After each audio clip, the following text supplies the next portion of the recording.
شروع اللہ کا نام لے کر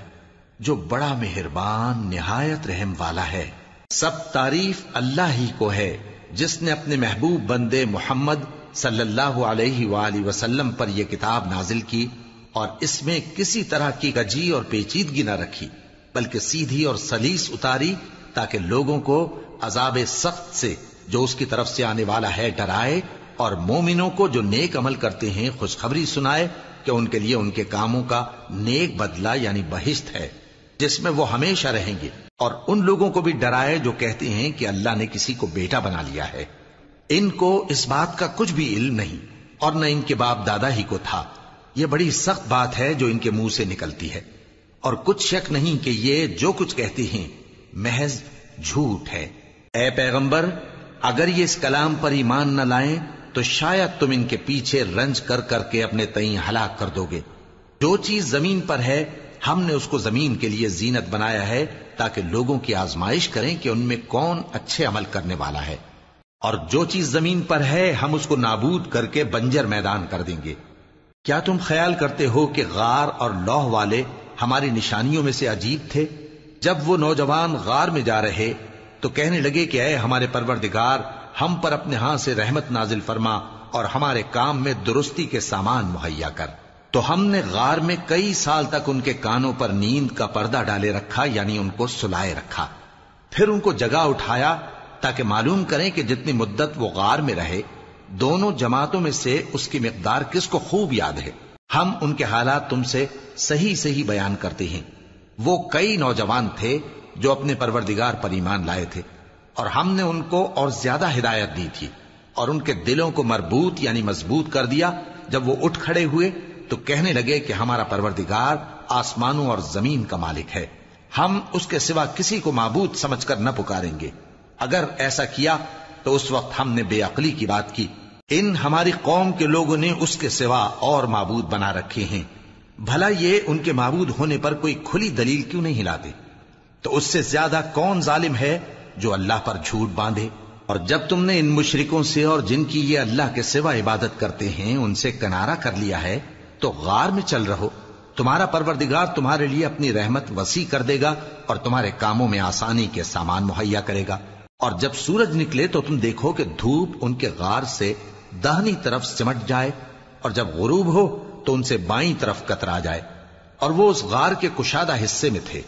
یہ اللہ کی نشانیوں میں سے ہیں، جس کو اللہ ہدایت دے وہ ہدایت یاب ہے، اور جس کو گمراہ رہنے دے تو تم اس کے لیے کوئی دوست راہ بتانے والا نہ پاؤ گے۔ اور تم ان کے متعلق خیال کرو کہ وہ جاگ رہے ہیں حالانکہ وہ سوتے ہیں،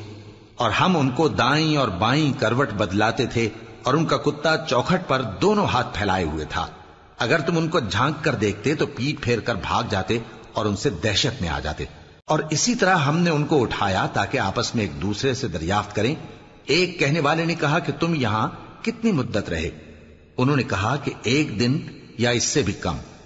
انہوں نے کہا کہ جتنی مدت تم رہے ہو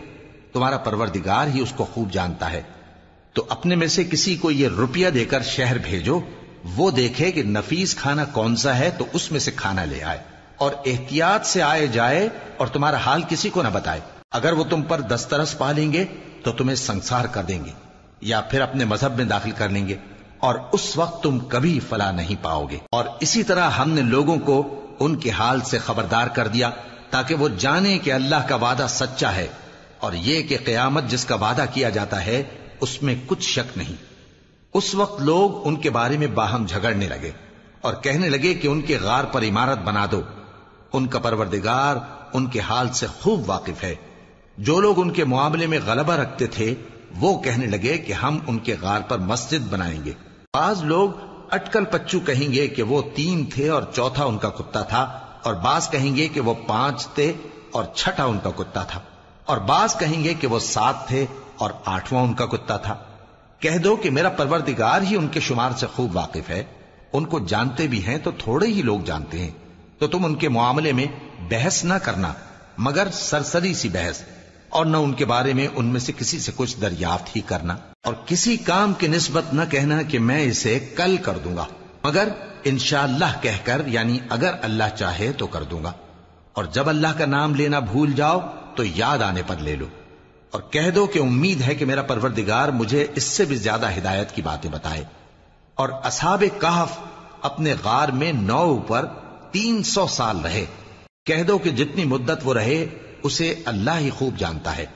اسی کو آسمانوں اور زمین کی پوشیدہ باتیں معلوم ہیں، وہ کیا خوب دیکھنے والا اور کیا خوب سننے والا ہے۔ اس کے سوا ان کا کوئی کارساز نہیں، اور نہ وہ اپنے حکم میں کسی کو شریک کرتا ہے۔ اور اپنے پروردگار کی کتاب کو جو تمہارے پاس بھیجی جاتی ہے پڑھتے رہا کرو، اس کی باتوں کو کوئی بدلنے والا نہیں، اور اس کے سوا تم کہیں پناہ بھی نہیں پاؤ گے۔ اور جو لوگ صبح و شام اپنے پروردگار کو پکارتے اور اس کی خوشنودی کے طالب ہیں، ان کے ساتھ صبر کرتے رہو، اور تمہاری نگاہیں ان میں سے گزر کر اور طرف نہ دوڑیں کہ تم دنیاوی زندگی کی رونقوں کے خواستگار ہو جاؤ۔ اور جس شخص کے دل کو ہم نے اپنی یاد سے غافل کر دیا ہے اور وہ اپنی خواہش کی پیروی کرتا ہے اور اس کا کام حد سے بڑھ گیا ہے، اس کا کہا نہ ماننا۔ اور کہہ دو کہ لوگو یہ قرآن تمہارے پروردگار کی طرف سے برحق ہے، تو جو چاہے ایمان لائے اور جو چاہے کافر رہے۔ ہم نے ظالموں کے لیے دوزخ کی آگ تیار کر رکھی ہے جس کی قناتیں ان کو گھیر رہی ہوں گی، اور اگر فریاد کریں گے تو ایسے کھولتے ہوئے پانی سے ان کی داد رسی کی جائے گی جو پگھلے ہوئے تانبے کی طرح گرم ہوگا، اور جو ان کے چہروں کو بھون ڈالے گا۔ ان کے پینے کا پانی بھی برا اور آرام گاہ بھی بری۔ اور جو ایمان لائے اور کام بھی نیک کرتے رہے تو ہم نیک کام کرنے والوں کا اجر ضائع نہیں کرتے۔ ایسے لوگوں کے لیے ہمیشہ رہنے کے باغ ہیں جن میں ان کے محلوں کے نیچے نہریں بہ رہی ہیں، ان کو وہاں سونے کے کنگن پہنائے جائیں گے، اور وہ باریک دیبا اور اطلس کے سبز کپڑے پہنا کریں گے، اور تختوں پر تکیے لگا کر بیٹھا کریں گے۔ کیا خوب بدلہ اور کیا خوب آرام گاہ ہے۔ اور ان سے 2 شخصوں کا حال بیان کرو جن میں سے ایک کو ہم نے انگور کے 2 باغ عنایت کیے تھے اور ان کے گردا گرد کھجوروں کے درخت لگا دیے تھے اور ان کے درمیان کھیتی پیدا کر دی تھی۔ دونوں باغ کثرت سے پھل لاتے اور اس کی پیداوار میں کسی طرح کی کمی نہ ہوتی، اور دونوں میں ہم نے ایک نہر بھی جاری کر رکھی تھی، اور اس طرح اس شخص کو ان کی پیداوار ملتی رہتی تھی۔ تو ایک دن جبکہ وہ اپنے دوست سے باتیں کر رہا تھا، کہنے لگا کہ میں تم سے مال و دولت میں بھی زیادہ ہوں اور جتھے اور جماعت کے لحاظ سے بھی زیادہ عزت والا ہوں، اور ایسی شیخیوں سے اپنے حق میں ظلم کرتا ہوا اپنے باغ میں داخل ہوا۔ کہنے لگا کہ میں نہیں خیال کرتا کہ یہ باغ کبھی تباہ ہو، اور نہ خیال کرتا ہوں کہ قیامت برپا ہو، اور اگر میں اپنے پروردگار کی طرف لوٹایا بھی جاؤں تو وہاں ضرور اس سے اچھی جگہ پاؤں گا۔ تو اس کا دوست جو اس سے گفتگو کر رہا تھا کہنے لگا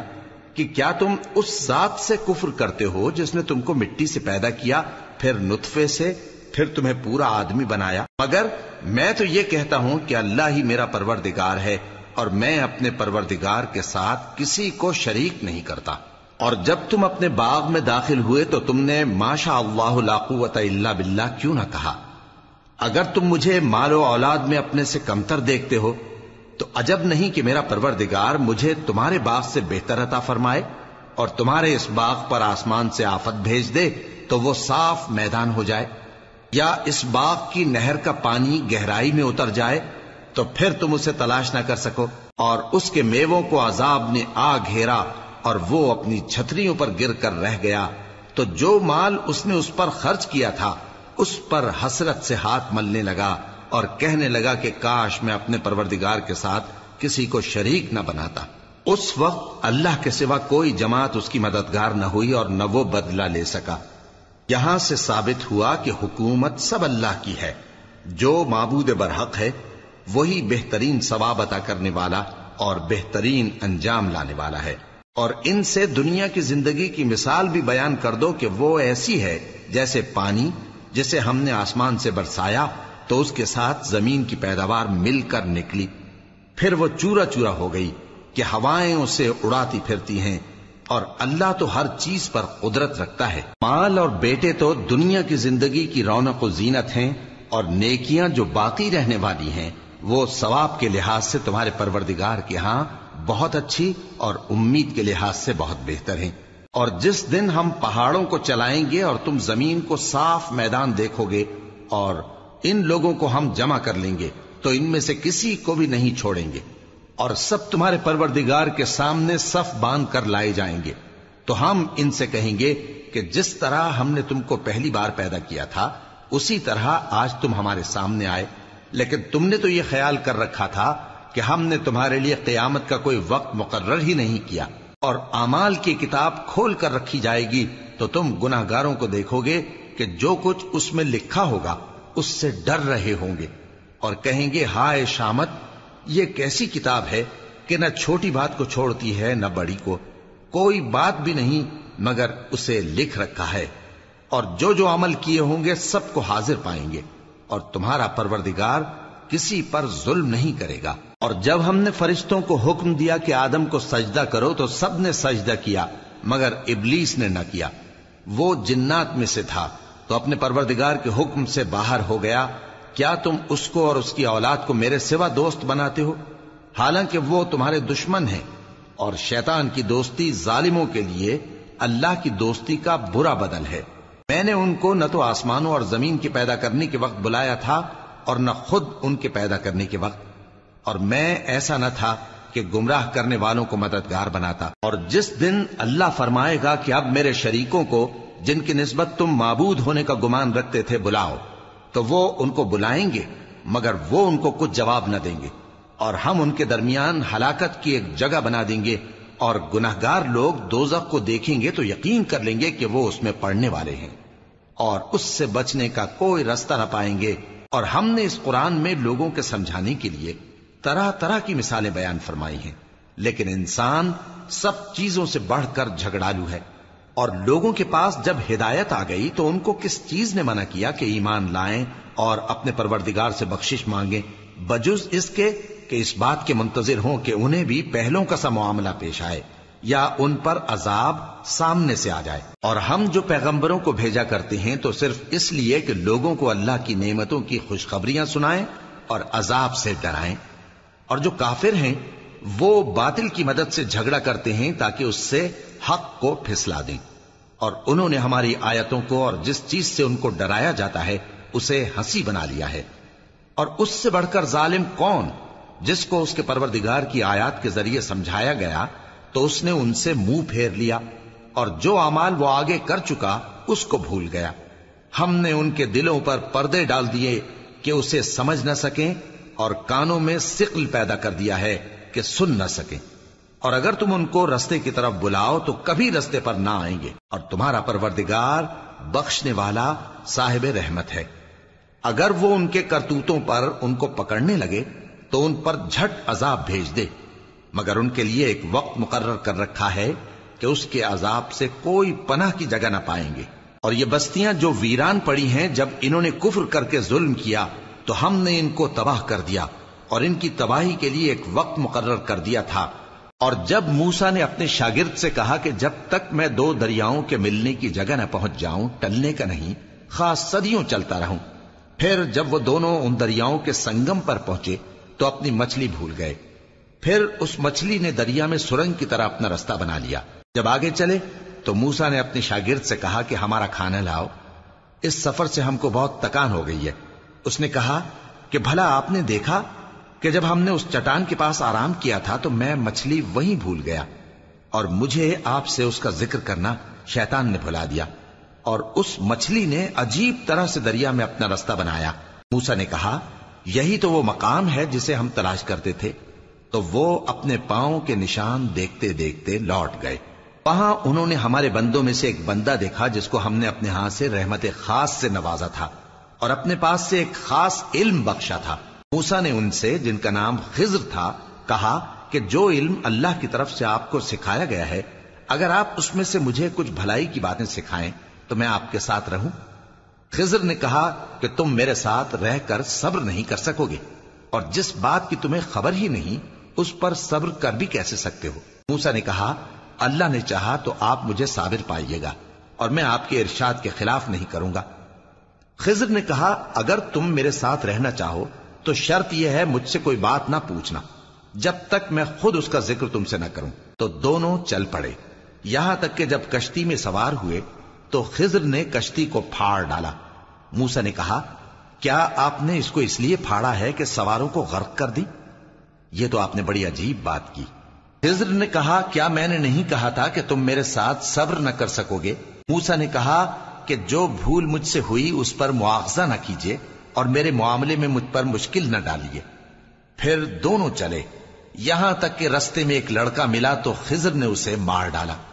موسیٰ نے کہا کہ آپ نے ایک بے گناہ شخص کو ناحق بغیر قصاص کے مار ڈالا، یہ تو آپ نے بری بات کی۔ خضر نے کہا کیا میں نے نہیں کہا تھا کہ تم سے میرے ساتھ صبر نہیں ہو سکے گا؟ انہوں نے کہا کہ اگر میں اس کے بعد پھر کوئی بات پوچھوں یعنی اعتراض کروں تو مجھے اپنے ساتھ نہ رکھیے گا کہ آپ میری طرف سے عذر کے قبول کرنے میں حد کو پہنچ گئے ہیں۔ پھر دونوں چلے، یہاں تک کہ گاؤں والوں کے پاس پہنچے اور ان سے کھانا طلب کیا۔ انہوں نے ان کی ضیافت کرنے سے انکار کیا۔ پھر انہوں نے وہاں ایک دیوار دیکھی جو گرا چاہتی تھی تو خضر نے اس کو سیدھا کر دیا۔ موسیٰ نے کہا کہ اگر آپ چاہتے تو ان سے اس کا معاوضہ لے لیتے تاکہ کھانے کا کام چلتا۔ خضر نے کہا کہ اب مجھ میں اور تم میں علیحدگی، مگر جن باتوں پر تم صبر نہ کر سکے میں ان کا تمہیں بھید بتائے دیتا ہوں کہ وہ جو کشتی تھی غریب لوگوں کی تھی جو دریا میں محنت کر کے یعنی کشتیاں چلا کر گزارا کرتے تھے، اور ان کے سامنے کی طرف ایک بادشاہ تھا جو ہر اچھی کشتی کو زبردستی چھین لیتا تھا، تو میں نے چاہا کہ اسے عیبدار کر دوں تاکہ وہ اسے غصب نہ کر سکے۔ اور وہ جو لڑکا تھا اس کے ماں باپ دونوں مومن تھے، ہمیں اندیشہ ہوا کہ وہ بڑا ہو کر بد کردار ہوگا تو کہیں ان کو سرکشی اور کفر میں نہ پھنسا دے، تو ہم نے چاہا کہ ان کا پروردگار اس کی جگہ ان کو اور بچہ عطا فرمائے جو اخلاقی پاکیزگی میں بہتر اور محبت میں زیادہ قریب ہو۔ اور وہ جو دیوار تھی سو 2 یتیم لڑکوں کی تھی جو شہر میں رہتے تھے، اور اس کے نیچے ان کا خزانہ دفن تھا، اور ان کا باپ ایک نیک آدمی تھا۔ تو تمہارے پروردگار نے چاہا کہ وہ اپنی جوانی کو پہنچ جائیں اور پھر اپنا خزانہ نکالے۔ یہ تمہارے پروردگار کی مہربانی ہے، اور یہ کام میں نے اپنی طرف سے نہیں کیے، یہ ان باتوں کی حقیقت ہے جن پر تم صبر نہ کر سکے۔ اور تم سے ذوالقرنین کے بارے میں دریافت کرتے ہیں، کہہ دو کہ میں اس کا کسی قدر حال تمہیں پڑھ کر سناتا ہوں۔ ہم نے اس کو زمین میں بڑا اقتدار دیا تھا اور ہر طرح کا سامان اس کو عطا کیا تھا، تو اس نے ایک سفر کا سامان کیا، یہاں تک کہ جب سورج کے غروب ہونے کی جگہ پہنچا تو اسے ایسا پایا کہ ایک کیچڑ والے چشمے میں ڈوب رہا ہے، اور اس چشمے کے پاس ایک قوم دیکھی۔ ہم نے کہا ذوالقرنین تم ان کو خواہ تکلیف دو خواہ ان کے بارے میں بھلائی اختیار کرو، دونوں باتوں کی تم کو قدرت ہے۔ ذوالقرنین نے کہا کہ جو کفر و بد کرداری سے ظلم کرے گا اسے ہم سزا دیں گے، پھر وہ اپنے پروردگار کی طرف لوٹایا جائے گا تو وہ بھی اسے بڑا عذاب دے گا، اور جو ایمان لائے گا اور عمل نیک کرے گا اس کے لیے بہت اچھا بدلہ ہے، اور ہم اپنے معاملے میں اس سے نرم بات کہیں گے۔ پھر اس نے ایک اور سامان سفر کیا، یہاں تک کہ سورج کے طلوع ہونے کے مقام پر پہنچا تو دیکھا کہ وہ ایسے لوگوں پر طلوع ہوتا ہے جن کے لیے ہم نے دھوپ سے بچاؤ کی کوئی اوٹ نہیں بنائی تھی۔ حقیقت یوں ہی تھی، اور جو کچھ اس کے پاس تھا ہم کو سب کی خبر تھی۔ پھر اس نے ایک اور سفر کا سامان کیا، یہاں تک کہ 2 اونچے سیدھے پہاڑوں کے درمیان پہنچا تو دیکھا کہ ان کے اس طرف کچھ لوگ ہیں کہ بات کو سمجھ نہیں سکتے۔ ان لوگوں نے کہا کہ اے ذوالقرنین، یاجوج اور ماجوج اس علاقے میں فساد کرتے رہتے ہیں، بھلا ہم آپ کے لیے خرچ کا انتظام کر دیں کہ آپ ہمارے اور ان کے درمیان ایک دیوار کھینچ دیں۔ ذوالقرنین نے کہا کہ خرچ کا جو مقدور اللہ نے مجھے بخشا ہے وہ بہت اچھا ہے، تم مجھے قوت بازو سے مدد دو، میں تمہارے اور ان کے درمیان ایک مضبوط رکاوٹ بنا دوں گا۔ تم لوہے کے بڑے بڑے تختے میرے پاس لاؤ۔ چنانچہ کام جاری کر دیا گیا، یہاں تک کہ جب اس نے دونوں پہاڑوں کے درمیان کا حصہ برابر کر دیا اور کہا کہ اب اسے دھوکو، یہاں تک کہ جب اس کو دھونک دھونک کر آگ کر دیا تو کہا کہ اب میرے پاس تانبا لاؤ کہ اس پر پگھلا کر ڈال دوں۔ پھر ان میں یہ قدرت نہ رہی کہ اس پر چڑھ سکیں، اور نہ یہ طاقت رہی کہ اس میں نقب لگا سکیں۔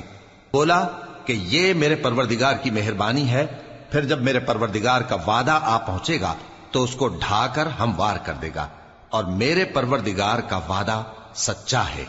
اس روز ہم ان کو چھوڑ دیں گے کہ روئے زمین پر پھیل کر ایک دوسرے میں گھس جائیں گے، اور سور پھونکا جائے گا تو ہم سب کو جمع کر لیں گے، اور اس روز ہم جہنم کو کافروں کے سامنے لائیں گے